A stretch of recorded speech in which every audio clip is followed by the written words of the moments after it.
Sejam bem-vindos. Está no ar mais um Revista Fevale Podcast On, uma produção dos acadêmicos de jornalismo da Universidade Fevale. Olá, bem-vindos a mais um Podcast On. Muito prazer, eu sou o Vinícius Soares. E eu sou a Júlia Klein. Hoje nós vamos aproveitar o Dia das Crianças para falar sobre educação antidiscriminatória e infâncias. E neste primeiro bloco, então, vamos conversar com a psicóloga e mestranda em processos e manifestações culturais, Malu Meinhardt, que está em chamada de vídeo conosco. Olá, Malu, tudo bem? Bem-vinda. Oi, gente, boa tarde, tudo bem? Obrigada pelo convite. Nós que agradecemos a sua participação, Malu. Então, vamos lá. O que é a educação antidiscriminatória e como isso pode impactar a vida de crianças e adolescentes? Bom, acho que a educação antidiscriminatória como um todo, assim, ela é muito ampla, né, e ela envolve muitos aspectos, muitas ações, mas acho que eu vou falar um pouquinho de como que talvez na minha prática enquanto psicóloga e também enquanto mestranda e pesquisadora, eu consigo enxergar ela e consigo desenvolver também ações para que ela realmente aconteça, né? A ação antidiscriminatória dentro da minha prática enquanto pesquisadora, ela consiste em levar, né, para dentro das escolas, não só para dentro da sala de aula, mas para dentro também das discussões entre as equipes pedagógicas das escolas, diálogos sobre temas antidiscriminatórios, né? Então, falar sobre gênero, falar sobre sexualidade, falar sobre as questões de raça, né? E o quanto falar sobre todas essas questões tem muito a ver com os processos de ensino-aprendizagem, né? De como as crianças aprendem e também com o fato delas conseguirem, talvez, desenvolver as suas identidades de uma maneira mais saudável, mais plena e mais livre também. E a tua pesquisa sobre gênero e sexualidade traz muito também da importância dessa rede de apoio, né, dos adultos, professores, pais, que saibam então lidar com todos os tipos de crianças, né? Como tu vê essa necessidade em falar sobre assuntos da comunidade LGBTQIAP+, com o público mais jovem e também, então, com os pais, professores, né? Qual essa necessidade, por que eles precisam ter esse apoio? Na verdade, acredito que o grande desafio, né, de uma educação antidiscriminatória talvez nem seja levar esses assuntos para as crianças, para os adolescentes, né, e para dentro das salas de aula. Eu acredito que o grande desafio seja justamente como colocar esses assuntos de uma maneira talvez mais crítica, eu acho, né, e melhor trabalhada, dentro das famílias, né, nas comunidades, né, pensar também muito fortemente, a gente tem hoje o atravessamento das religiões, né, então o quanto muitas vezes as famílias que têm um vínculo mais próximo com alguma igreja acabam por patologizar esses temas, às vezes, né, tratar isso como uma doença, tratar isso como algo errado, né, e não levando em consideração todo o sofrimento que muitas vezes as crianças e os adolescentes que estão ali inseridos naquela comunidade, naquela família, estão passando, né. Então eu acho que conversar sobre esses temas, né, desde gênero e sexualidade até todas as questões, né, que envolvem isso e também as questões de raça, é fundamental, porque a mudança ela precisa ser algo social, né? Não somente dentro de uma sala de aula ou dentro de uma escola. Enquanto a comunidade não mudar, enquanto a sociedade não mudar, possivelmente a escola também não vai mudar, né? Porque a escola faz parte dessa sociedade. Então, eu acho que o grande desafio é justamente esse, assim, como levar, né, esses temas para além da sala de aula, levar para as famílias e para a comunidade.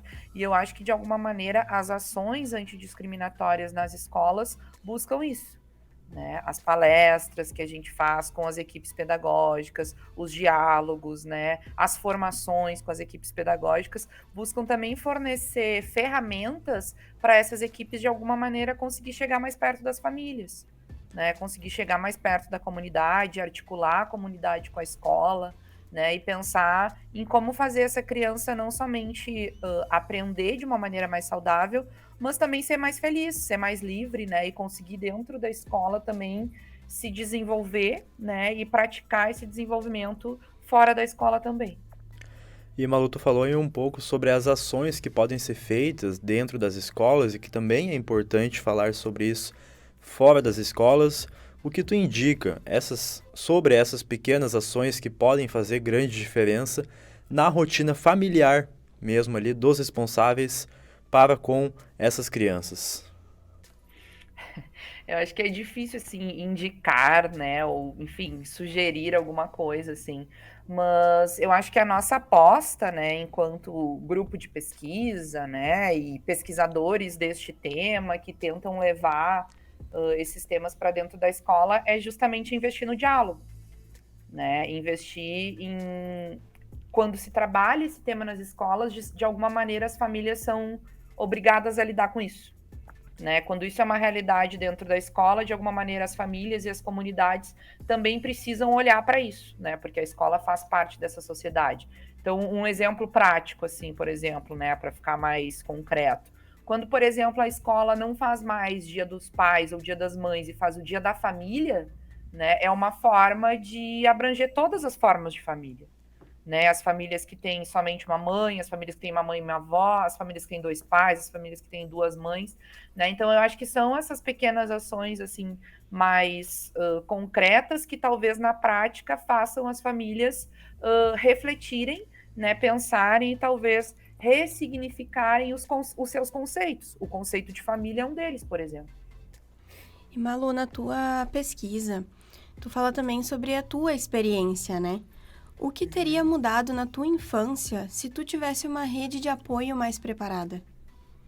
Eu acho que tudo, né? A minha pesquisa, enfim, como eu sou psicóloga, ela é uma pesquisa mais voltada também para o quanto que falar sobre gênero e sexualidade na escola vai afetar diretamente na saúde mental, né, das crianças e dos adolescentes. Hoje a gente tem aí um número de, por exemplo, 85% das crianças transexuais no Brasil não vão à escola porque não se sentem acolhidas na escola, né? E eu, embora não tenha sido uma criança trans, né, e não seja uma pessoa trans, eu tenho certeza que se na minha escola eu tivesse pelo menos ouvido falar, né, sobre uma menina poder se apaixonar por outra, poder gostar de outra, e não somente, né, aquela história de menina que casa com um menino, né, que tem família, que dá a mão pro menino nos passeios, né, as brincadeiras de menino, as brincadeiras de menina. Eu gostava muito de jogar futebol, assim, e sempre era para mim uma luta poder jogar futebol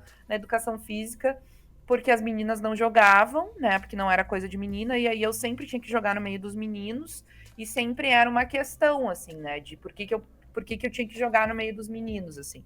Então, eu acho que se isso fosse, talvez, de alguma maneira, abordado de uma maneira mais natural, falado, conversado sobre isso, teria me poupado certamente, acho que algumas noites de choro, né? E depois, com certeza, uma adolescência mais tranquila, mais saudável, né? Eu cheguei numa adolescência que foi super problemática, né? Fui uma adolescente deprimida, né? Então, com certeza, assim, se isso tivesse sido tratado na minha escola de uma maneira mais natural, eu também teria me desenvolvido de uma maneira mais saudável, né? E é também por isso, né, que hoje eu pesquiso esse tema, porque assim como eu acredito que a gente tem enquanto adultos, né, uma dívida com todas as crianças queers, né, que a gente chama, com todas as crianças que não estão dentro do padrão heteronormativo, né? E a minha pesquisa é uma tentativa muito de alguma maneira ser um pouco menos inadimplente, né, com essas infâncias que a gente tem hoje, que são queers, e de alguma maneira tentar pagar um pouco dessa dívida e fazer com que as crianças de hoje sofram um pouquinho menos, assim, do que a gente sofreu lá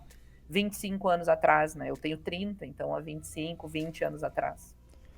Para quem nos acompanha, então, conversamos com a psicóloga e mestranda em processos e manifestações culturais, Malu Meinhardt. Malu, obrigado pela participação, nossos agradecimentos por ter aceitado o nosso convite. Quer fazer mais algum comentário, indicar alguma rede social, site? Fica à vontade. Não, agradecer também o convite de vocês, né? Eu acho que é sempre bom a gente trazer esse assunto para a pauta, falar sobre isso, né? Eu, enquanto pesquisadora e psicóloga, acredito que mais do que nunca hoje, né?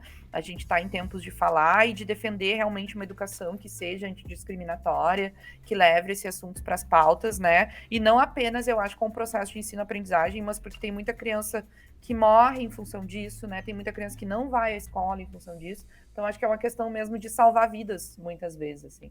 Então, agradeço o convite, a oportunidade. E é isso. Quando precisarem, tô aí. Muito obrigada. Obrigada.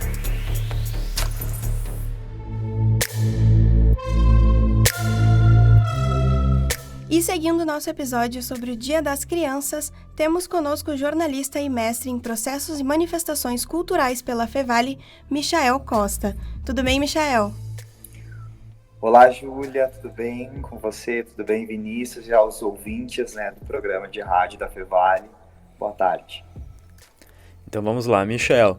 Na sua opinião, aí falando de Dia das Crianças, né, o que motivou aí a produção desse especial, desse episódio, na sua opinião, como tu vê o papel e também a responsabilidade da mídia e principalmente do jornalismo nas infâncias?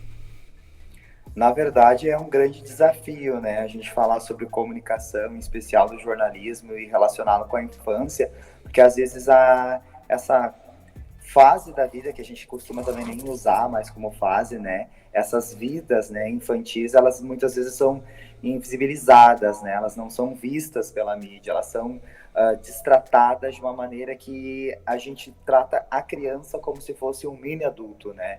Então, é uma problemática que a gente tem aí na nossa sociedade para resolver e precisamos debater, discutir e olhar para a infância de uma maneira diferente, porque parece que as crianças já estão inseridas num universo muito adulto e isso é um problema, porque a gente tem um momento diferente da vida, de descobertas, de formação. Nós estamos, por mais que a gente está se constituindo frequentemente como sujeitos, a infância é um momento muito especial que a gente precisa ter um olhar mais atento, e eu percebo que a mídia não tem essa preocupação, né? Tanto é que a gente vê uma série de episódios de violência, né? Seja nas chamadas, quando há algum crime, o rosto da criança é estampado nessas matérias, né? Ao invés de os criminosos, por exemplo. Então é uma questão muito séria em que a gente precisa estar um pouco mais atento, né? Prestar mais atenção. E na tua pesquisa, o que tu propõe, então, para que se trabalhe com as crianças, ou que como a gente introduz, então, o jornalismo, a mídia, para as crianças de forma saudável? Na verdade, o meu trabalho também é muito pautado nos direitos humanos, né? Uma busca por uma sociedade mais justa e igualitária. E eu percebo a infância como um período, uma potência, né, para a gente desenvolver e falar sobre essas questões, porque se você introduz esse assunto já na infância, você vai ter adultos mais conscientes futuramente sobre os seus direitos e também sobre os seus deveres, e essa noção de que a gente vive num mundo coletivo, compartilhado, e que todos nós merecemos o respeito e merecemos ter as mesmas oportunidades. Então, na minha pesquisa, eu desenvolvi um estudo onde a gente possa introduzir, né, apresentar o que é o jornalismo, as etapas, né, da produção de uma notícia, e assim eu acredito e investiguei que é uma forma da criança se apropriar do ato da comunicação, né, porque nós comunicamos a todo momento, e assim é a comunicação também. Nós fazemos ela a todo momento, mas de maneira muitas vezes inconsciente. E quando você desenvolve essas atividades, você vai preparando para uma comunicação mais consciente, e isso vai te potencializando e vai sensibilizando. Além do mais, você pronuncia o seu mundo, e quando você consegue pronunciar o mundo, isso eu acredito, né, e eu defendi na minha pesquisa, que é um elemento e uma ferramenta super importante para que a gente possa combater as desigualdades que tem no mundo, né? E, Michel, você também tem aí participação em pesquisa sobre concursos de beleza. Como tu vê esse tipo de concurso para as crianças, com as crianças participando desse tipo de concurso? É saudável para elas? Isso tem alguma relação, voltando um pouco no que a gente já falou sobre a criança na mídia também? Sim, tem relação com a forma como a mídia explora, né, os corpos infantis também, os sujeitos infantis, e eu vejo como uma espécie de, o que eu falei na primeira pergunta, né, é como se a criança não fosse uma criança, ela fosse um mini adulto, e ela é colocada nesse papel de adulto já, né? Uma versão bonitinha, fofinha, olha que lindo, a criança tá desfilando lá de salto, tem 2 aninhos de idade, mal sabe caminhar, então ela não está sendo considerada, a infância dela está sendo anulada. Então esse tipo de competição de beleza, ela faz parte já do que a gente chama de cultura do sucesso, né? Desde sempre, desde que a gente está hoje em dia com esses fenômenos, por exemplo, de chá, revelação, que cria-se toda uma narrativa, uma expectativa para saber o sexo da criança, né, de qual gênero ela vai pertencer. Então já está antes do nascimento, né, essa questão da cultura do sucesso, de você ocupar os espaços que a sociedade espera de você. Então, quando a gente fala em concurso de beleza, a gente está anulando uma infância, a gente está colocando essa criança como um mini adulto, e isso vai ter um impacto muito profundo, né, na maneira como esse sujeito vai se constituir, né? Vai primeiro ser provocado para ser melhor do que uma outra pessoa, porque você, quando você está concorrendo, você está competindo por um posto de uma hierarquia maior, né? Ah, eu não ganhei, ou eu venci, eu recebi uma coroa, ou fiquei em segundo lugar. Isso vai criando espaços, né, de hierarquia e de competição que vão se sustentar, e por isso que quando adultos nós vamos viver naquela sensação constante de que precisa ter o melhor carro, precisa ter a melhor casa, precisa ter o melhor emprego, a melhor aparência, o melhor visual. E isso, como eu falei, acaba tendo um impacto profundo na vida daquele sujeito. Então, é um problema a gente colocar uma criança a participar de um concurso de beleza, porque a gente sabe que tem desde Mrs. Baby, né? Que são bebês que estão lá de faixa e coroa e não saberem caminhar, e as mães estão carregando no colo para fazer o seu desfile de Miss, né? Então é mais ou menos essas reflexões que eu provoco na minha pesquisa, a cultura do sucesso e a vida como um grande concurso, onde todos nós estamos competindo pelo melhor posto. E também colocar essas crianças em estereótipos de beleza, né? Isso pode acabar afetando a saúde mental delas, e essa questão de adultizar a criança. Pode depois ter problemas relacionados à saúde mental, ou daqui a pouco alguma coisa tipo da pessoa não se sentir satisfeita com ela mesma? É que, na verdade, toda vez que a gente fala sobre competições de misses, né, a gente está falando sobre um padrão estético que se cria, né? Nesse meu estudo, eu fiz uma análise do concurso de Miss Brasil, adulto, no caso, né? Mas isso vai acabar se reproduzindo para a sociedade em geral, porque lá em 1963 nós tivemos a nossa primeira Miss Universo, né? Que foi uma gaúcha de Porto Alegre, Ieda Maria Vargas, e ela venceu o concurso depois de alguma expectativa da Marta Rocha, na década anterior, ter ficado em segundo lugar pelas famosas 2 polegadas. A Marta Rocha é um ícone, todo mundo conhece, até que existe uma cobertura de bolo que tem o nome da Marta Rocha em homenagem a essa Miss que foi injustiçada por não ter vencido, né?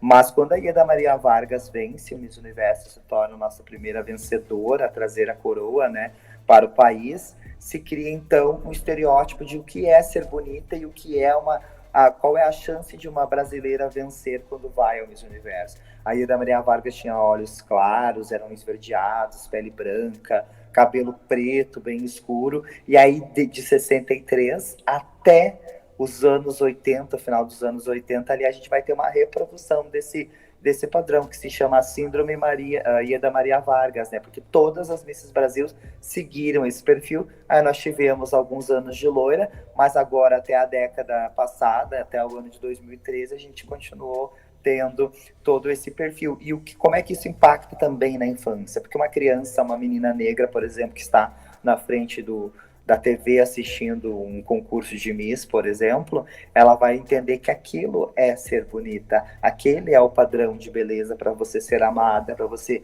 ganhar um concurso, para você ser um sucesso, né? E é isso que pode acarretar, porque a pessoa, não há como você mudar, por mais que hoje a gente fala aí dos corpos ciborgues, né? Que você modifica o corpo colocando implante de silicone, fazendo botox, procedimentos estéticos, né? Você muitas vezes não vai alcançar a cor de uma pele, um determinado tipo de cabelo, e isso vai ter um reflexo muito grande na maneira como a pessoa se enxerga e como ela vai se relacionar com o mundo ao seu redor, né? Então, sim, pode desencadear uma série de problemas, entre eles o de saúde mental. Muito bem, neste momento, então, para quem nos acompanha, falamos com o jornalista e mestre em processos e manifestações culturais pela Fevale, Michael Costa. Obrigado pela participação, obrigado por aceitar o nosso convite. Quer indicar em algum site, alguma página na internet, seus agradecimentos, fica à vontade.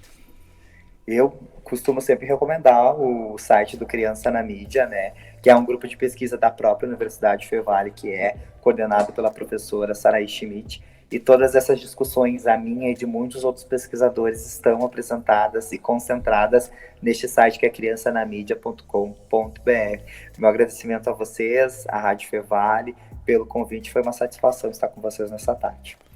E na técnica desse episódio ficou então o Carlos Pereira, o Rinaldo Silveira, na produção Júnior Rosário, eu, Vinícius Soares e Júlia Klein, orientação do professor Marcos Santuário. Nos siga no Instagram, @podcastonfevale, para saber quando tem episódio novo e nos acompanhar também nessa rotina de redação. Até a próxima. Até a próxima. Você ouviu o Revista Fevale Podcast On, uma produção dos acadêmicos de jornalismo da Universidade Fevale. Muito obrigado pela sua companhia e até mais.